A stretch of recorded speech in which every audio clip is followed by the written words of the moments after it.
Hello everyone, my name is Gianna Sandelli. I'm the Assistant Director of Outreach at Lowell House Inc. on the co-op team. So we're going to talk about what to do in the event that somebody's overdosing.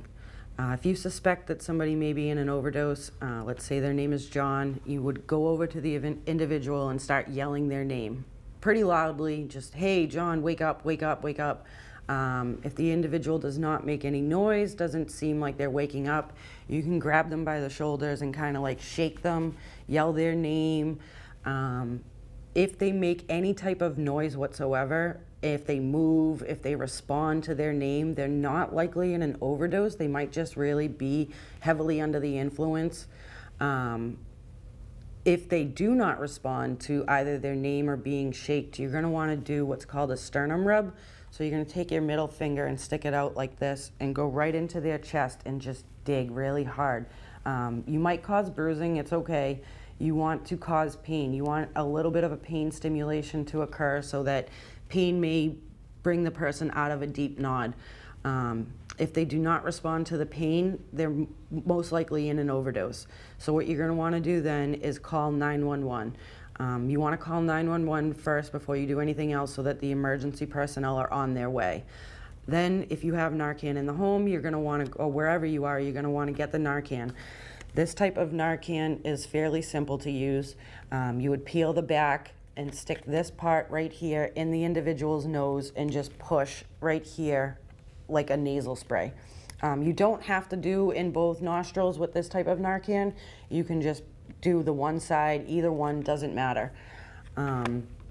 Once you give the Narcan, if you feel comfortable doing it, especially in the COVID world, you can give rescue breaths. If you're familiar with CPR, or if you feel comfortable doing the breaths, you can. Don't feel obligated that you have to, but you can. If you decide not to, or it's not working, you can put the individual in what's called the rescue position. So you want their bottom arm on their side to stick out. And this is in case the person happens to get sick. We don't want them to choke on their throw up. Narcan is best stored in a room temperature, so not too cold, not too hot. And Narcan only works on opioids. So opioids are like Percocet, painkillers, heroin, fentanyl, morphine, methadone. It will not work on things like benzodiazepines, stimulants like cocaine or meth. If a person may say they only did cocaine but they're nodding off, sometimes you'll hear that there may be fentanyl in cocaine. Never be afraid to use the Narcan. It's really only, again, works on opioids. So what happens when an individual takes opioids is their brain is flooded with these opioids and it attaches to their opioid receptors. And when there's too many and there's not enough receptors, an individual goes into an overdose. So what the Narcan does is it'll go in, kick some of the opioids off of the opioid receptors, and it lays dormant there so that the opiates don't attach. When you administer the Narcan, it can take up to about 3 minutes for the Narcan to actually work. In an emergency situation, this is going to seem like forever.